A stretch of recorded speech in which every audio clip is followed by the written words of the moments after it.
Hi. Taylor, what can I do for you? We need to talk. All right, let's talk.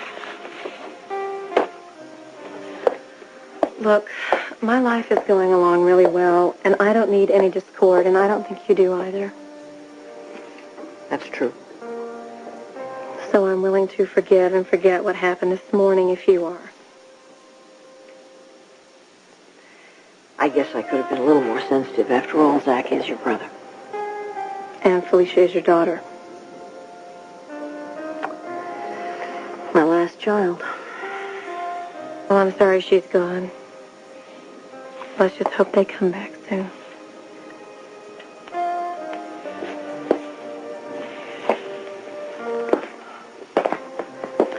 So everything's going pretty well, you said.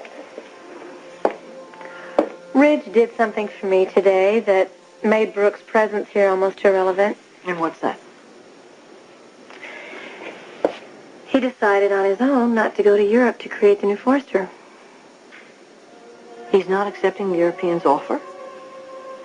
He said our marriage is more important. Well, what do you know? Of course, I don't know if I'm just going to let him get away with that. What do you mean? At the same time he was making his decision, I'd already made one of my own.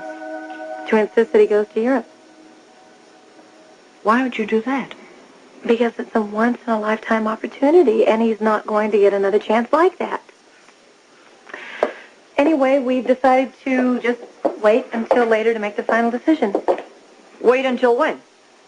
Until the baby's born. So the baby doesn't worry you at all? Not at all. And you don't think that Brooke is up to something now that she's back? You know, I really don't know if she's up to anything or not, and frankly, I don't care. Ridge and I are so perfectly in sync. And sure, the baby does have to be dealt with, but it's not going to threaten our marriage. And if Brooke thinks it will, she's living in dreamland.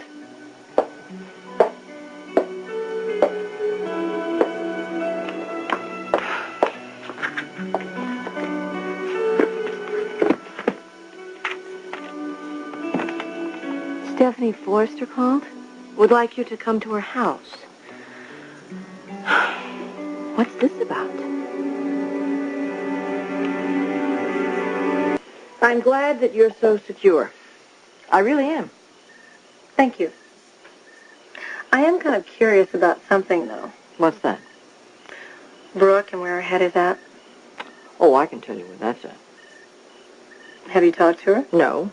Then how do you know? Because some things never change.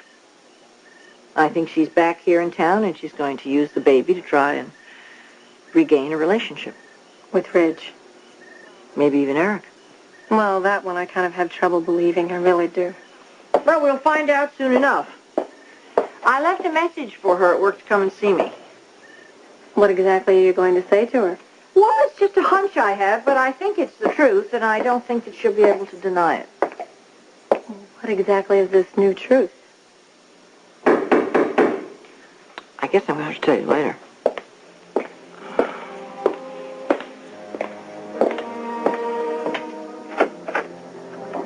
I got your message. Well, it looks like a summit meeting. The three of us for tea? Oh, no, just the two of you. Much cozier that way.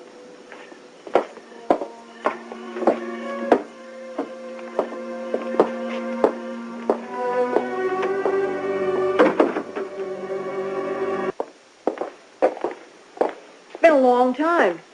Only a month. Oh, really? It seems longer. Yes, for me, too. I guess that means we really missed each other. So now you're back. Hopefully not for too long. That's my hope as well. For the record, Stephanie, I'm going to have this baby, and then I'm going back immediately to Europe. As you know, things have heated up over there. For the new company? Yes, I'm sure you've read about it. Oh, absolutely. It's the talk of the town. Ridge is as anxious as I am to begin. I doubt that. Have you talked to him lately? I mean, that's practically all he thinks about. How would you know? You haven't been around him for almost a month. I know what Ridge wants. I don't think so. Stephanie, I didn't want to get into this because I didn't want to start an argument. But as soon as I have this baby, Rich's baby, I might add, we're going to be spending more time together than we ever have. And we're going to be spending this time in Europe, far away from your senseless, unbounded vigilance, and far away from Taylor and everybody else. We're going to be working together, Stephanie, building a piece of history. Working most days and most nights will be in our glory. Is that so? Yes, that's so. You're so out of touch, it's almost pathetic. Well, why don't you tell me how out of touch I am? I'm dying to hear. Ridge isn't going to Europe. He isn't accepting the European proposal. He's staying here with Taylor because he values his marriage above all else.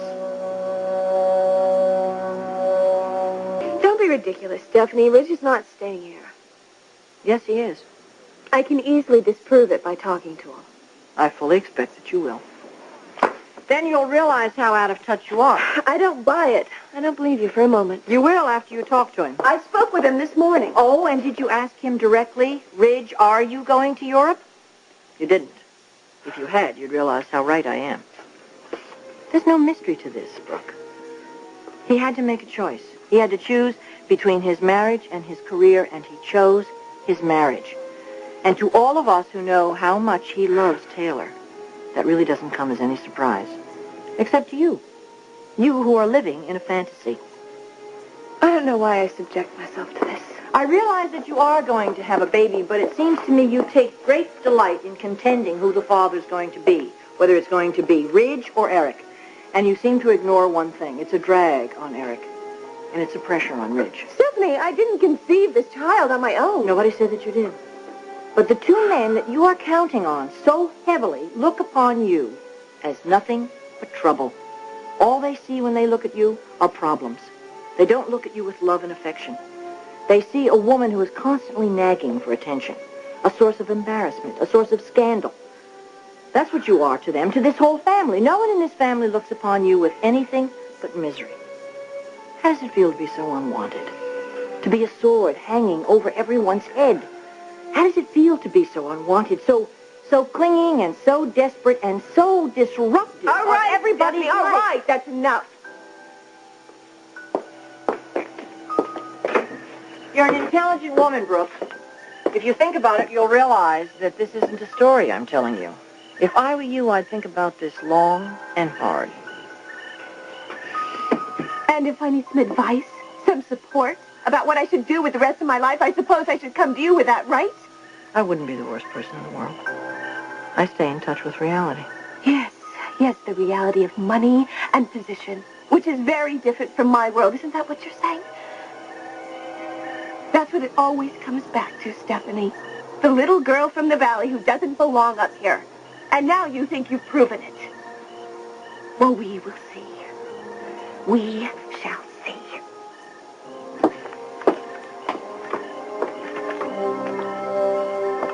Yes, Brooke. We will.